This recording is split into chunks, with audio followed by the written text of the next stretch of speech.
Hi everyone, my name is Erin and Felice. I'm from Group 3 and we will be presenting the case study for Pandora Radio.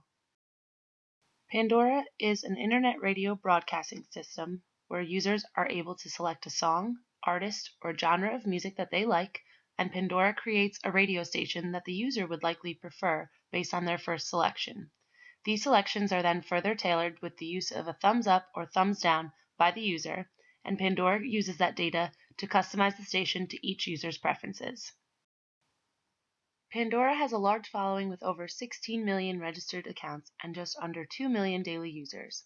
However, the company is not profitable because many of these users do not contribute to the overall revenue.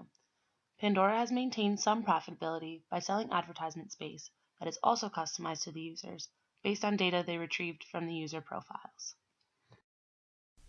Hi everyone, my name is Garima and I'll be talking about Pandora's business model. The company's core strategy is personalized music discovery.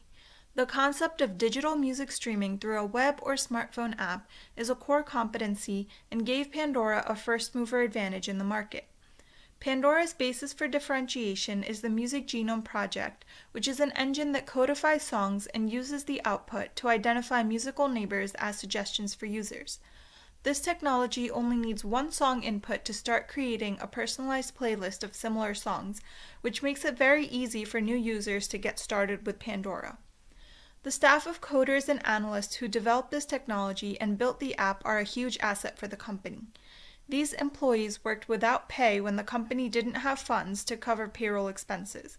Loyal app users are another strategic asset because they generate revenue and create buzz in the market. The company focuses on building strong relationships with its users by offering great customer service. Pandora has non-disruptive visual ads to ensure that the user experience is not compromised. The combination of all these things generates free word-of-mouth advertising to grow the app's user base in a viral manner. The company generates most of its revenue from in-app advertising. Pandora collects users' age, gender, and zip code during the registration process, and user engagement per session is quite high with the thumbs up, thumbs down activity, so advertisers are willing to pay for the ability to target ads to specific consumer segments. Other sources of income are subscriptions and referrals to purchase music from affiliated retailers. Pandora has to pay streaming costs and royalties every time a song is played, and there are fixed costs for keeping the app updated and functioning well. Overall, based on the company's financial performance, this business model is deemed unsuccessful. There's insufficient revenue to cover costs, leaving the company with a $16 million loss annually.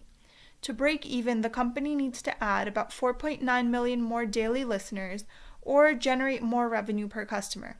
Right now, only about 60% of the available ad space is used, so there is opportunity to grow there.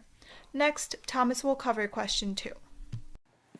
Hello everyone, my name is Thomas and I will be talking about the advice Western and Kennedy received from a junior partner at a major Silicon Valley venture capital firm, and if they should follow this advice.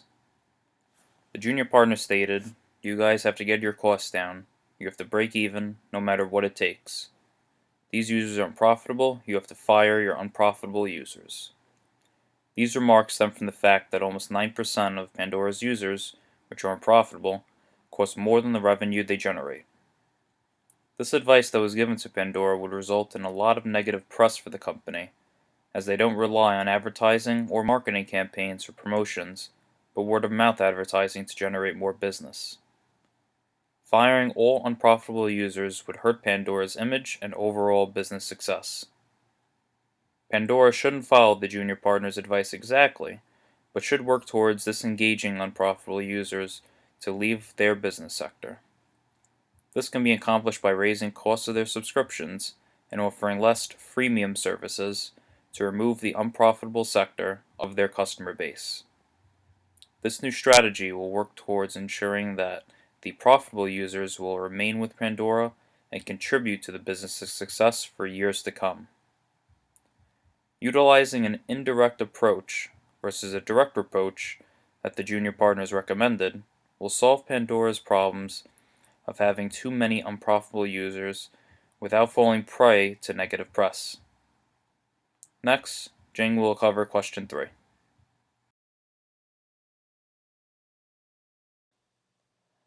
The current state of Pandora is that they need to maximize the total revenue of the company to remain the business.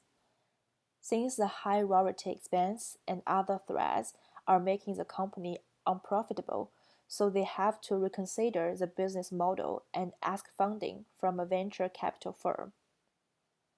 If they decide to accept the funding from the venture capital firm, it means they have to adopt a new business model, which is fire unprofitable customers, but it might not be consistent with the business model of the company.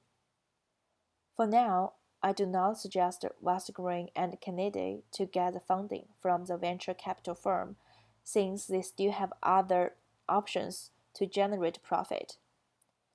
They can use Web 2.0 concept, the freemium model. Pandora can provide free service in a limited. If customers want to get value-added service, they can buy premium and be super users. Also, implement subscription model for all users also can be an option. And there is another alternative option, which is they can provide limit hours and only charge those who go over the limit time. Okay, so for the following slide, it's question 4, and that reads, among the possible options for their high usage customers, which would you pursue and why? And our recommendation is that Pandora should charge 99 cents for customers listening more than 40 hours. And the reason for this is that we feel it's the most fair, because if someone is taking advantage of your free app by listening to over 40 or over 40 hours of free music, there are no other apps out there that really allow you to do that. So we feel that it's very fair, and nobody can complain about that because you get a very extended amount of time free before you start getting charged, and even when you do get charged, it's only a small fee. So it's very fair, and it's a reasonable price for customers, and it also disengages unprofitable passive listeners.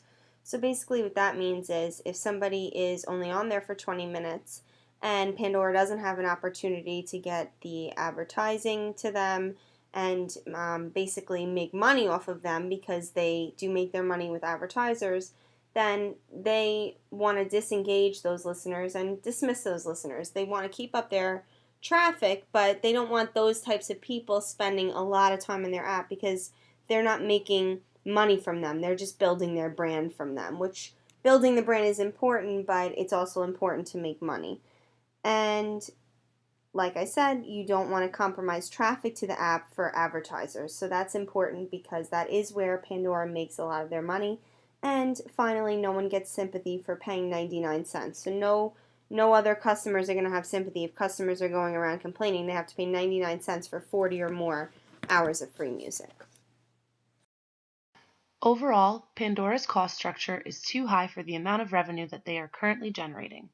Westergren and Kennedy should focus on indirectly eliminating unprofitable users by raising prices and by making a uniform subscription model for those who have not yet subscribed by charging 99 cents for users who listen for more than 40 hours.